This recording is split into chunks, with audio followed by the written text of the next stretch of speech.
First, live, local. This is Fox 12 Now.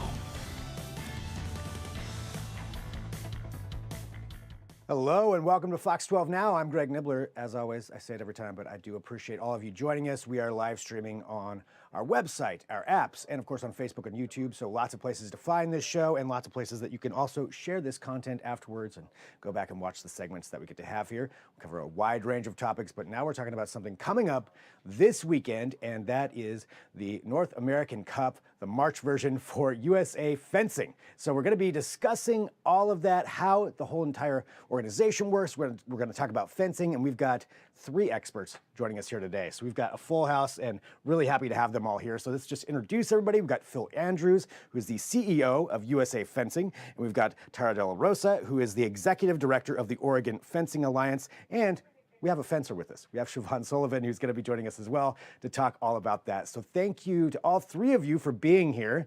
And, to start off, I think just a real good explainer of fencing would probably be good. We're all familiar, with watching it. It looks exciting. It looks really cool. But can we talk just a little bit about USA Fencing and fencing as a whole so that we can be all on the same page? And Phil, I thought maybe you could start us off with that. Yeah, thank you. We're looking forward to coming, in many ways, home to Portland. Portland is a really special place in fencing history, with, of course, Muriel Zagunis and likely upcoming for this Olympics, Magda in women's saber. It's almost the home of women's saber in the U.S. So this tournament is likely where you're going to see people you're going to see in Olympics to come in Los Angeles and in Brisbane. And for those who follow the NCAA and those championships too, it's 3,000 of the best young fencers across America. What's fencing? Basically, it's physical chess. It's a problem-solving sport to where you're looking to, in some ways, outsmart the opponent. Where are they going to block me? Where can I hit them? There's three weapons. I'm sure my colleagues here will do a much better job than I of explaining the difference. Portland is best known for its saber. Saber is the weapon which you might see most in something like Mask of Zorro or Pirates of the Caribbean. That's the closest thing to saber. It's very fast. You can hit the head to score in saber. And looking up those two luminaries from Portland, those are women saberists and some of the very best in Muriel Zagunis' case of all time. It's physical chess. It's fast in the brain. It's fast on the piece. And you're going to see a lot of it in Portland this weekend. And talking about that, so the three different types, so saber being the one here that we're going to see a lot of, as you mentioned, for the Portland side of things too, and for Oregon. So I think that's really interesting, and looking at it as chess, because it seems like a very physical game. Game may be the wrong word, so maybe you can help correct me on that for terminology. But it looks like it's a lot of work physically, but also you have to have the mental side of it going so much that it is like chess. That's really interesting to me. Yeah, for sure, and Siobhan can speak to that best because she's doing it. But it's a game that it requires a significant amount of athleticism, no question about it. There's the world-class athletes that are going to compete for us in Paris this summer that are in the NCAA, for example, and certainly going to be there this weekend in Portland. But it's really a game played with the brain. It's a problem-solving sport. How do I outsmart my opponent versus how do I outstrength them or outrun them? It's very much a game of thinking about how you solve that problem at speed. Yeah, that's a challenge that's an extreme challenge right there to be able to do that. That's why watching that, I mean, they make it look so easy, but it clearly is not easy. And Tara, let's talk to you too about the Oregon Fencing Alliance and the Oregon side of things.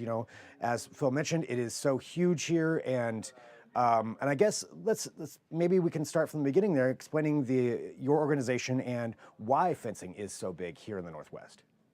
Yeah, we have a rich history. We've been around for about 30 years. We work out of OES. They have a Spark Center there. So we've got a dedicated fencing facility. And we have a coach that really put us on the map. His name was Ed Crofanti. He was the one who trained Muriel Zagunis and made her that multiple-time Olympic champion that she was. And we are looking at, we have about 140 fencers, so it's a pretty intimate program. We have a lot of camps. It's a great place people can kind of enter in at that beginning level, or they can come in to learn to fence type situation, take a few lessons, and then dive into some classes and start finding their place on the strip. And then we really encourage getting into tournaments at our club, getting into starting with some of the smaller things, doing something in our club. We have tournaments in our club, and then doing something regionally, and then eventually doing this. So, like for a lot of our fencers, we have 26 fencers registered this weekend to be at the March Knack. And for several of them, it'll be their first tournament. So it's really fun to go through some of the training, the preparation we've done, much to what Phil was just saying, is like trying to go beyond just the training we do in the gym and spend some time working on that mental side. So we've had some really good conversations with them. And I was talking with Siobhan about that too, is like any tips she can give these young fencer on how to understand this ref that stands there and holds cards at you, which can be pretty intimidating, you know. So there's a lot to learn beyond just the physical. You really do have to practice all that mental stuff. So we have all of those things going on. Let's see. So yeah, so I think that's kind of what you were asking, right? Like, what's the entry points? What's our club's role? Definitely this summer we will introduce, well over 100 kids to the Olympic sport of fencing as they come to the different camps we hold around the Portland area. That's what I was going to ask. So, you mentioned that there's camps for kids to go and learn about fencing. How does that work, and what do you think it is that draws them into it? Quite frankly, I think a lot of times it is what they see a lot of times on TV. We have a lot of those saber type things. They've watched Star Wars, they've watched different things that are weapon holding, and it makes them curious about it. And their parents maybe tell them not to play with swords, but you can do it at Oregon Fencing Alliance. So, That's yeah. awesome.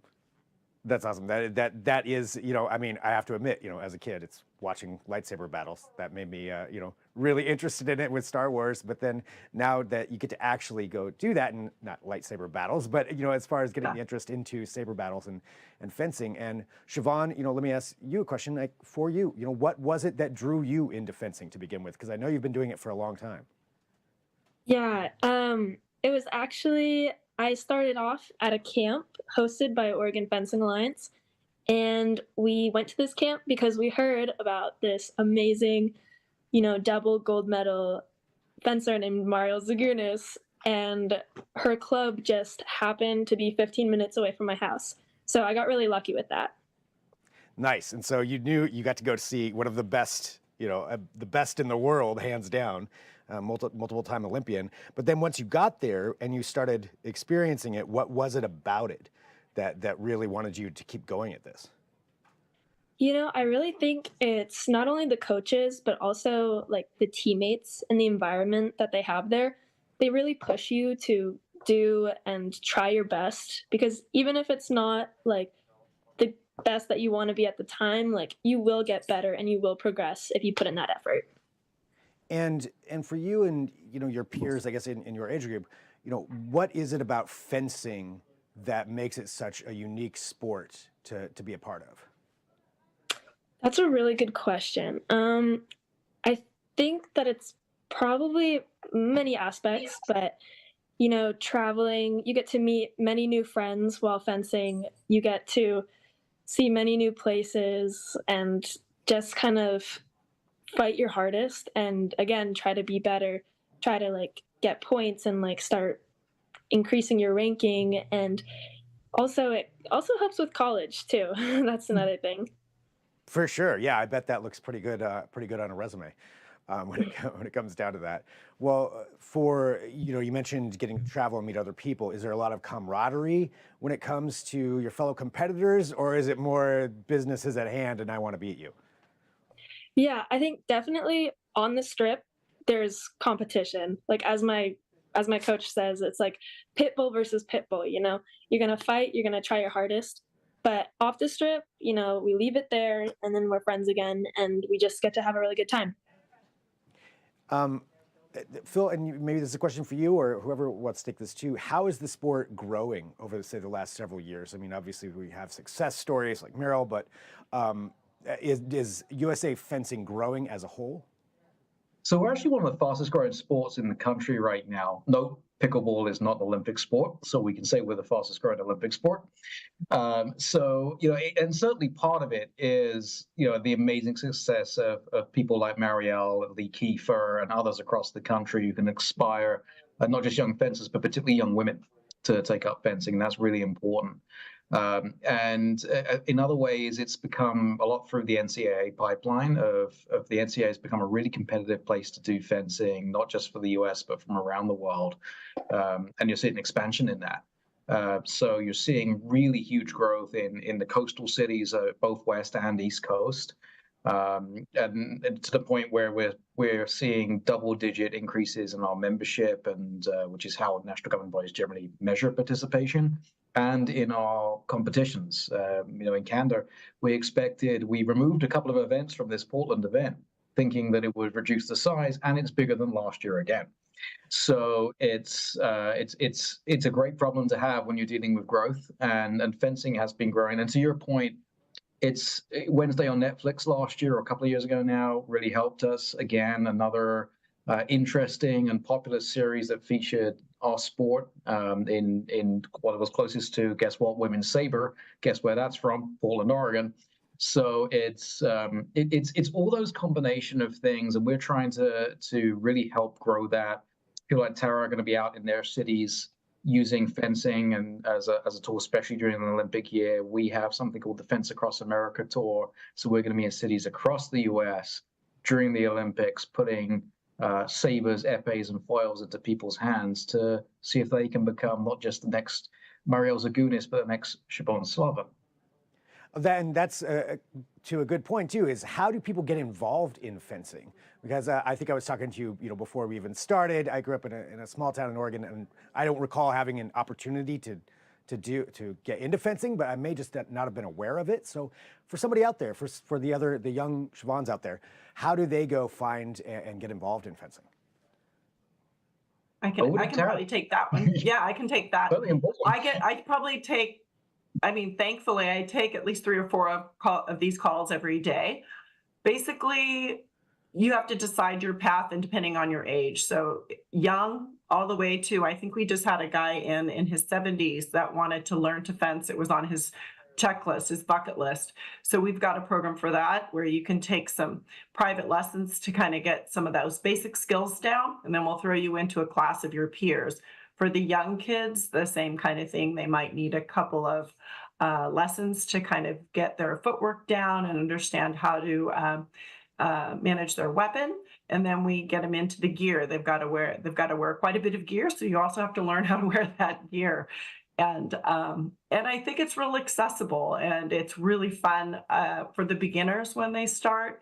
The coaches do a series of games that make it really fun. What do you think of those games, Siobhan? What's one of the games you play with the kids? Oh, but I think my favorite would either be Hunter or Steal the Bacon. Those two are my all-time faves. Hunter or Steal the Bacon? Is that what you just said? Yep. Okay, just making sure I heard that correctly. All right, so those are 2 of the games though that you play when you're teaching students about fencing. I love that you told a gentleman with the surname Nibbler to steal the bacon. Yeah. All right, that was a good one. That was a good time. Well, let's talk about the tournament coming up, this weekend, and getting back to that, because people will have an opportunity to go watch this. How important is this in the pantheon of USA fencing? The North American Cups are, to Tara's point, this is our developmental Knack, as we call them, North American Cup. So that's going to see a lot of early fencers, all the way up to quite experienced younger fencers.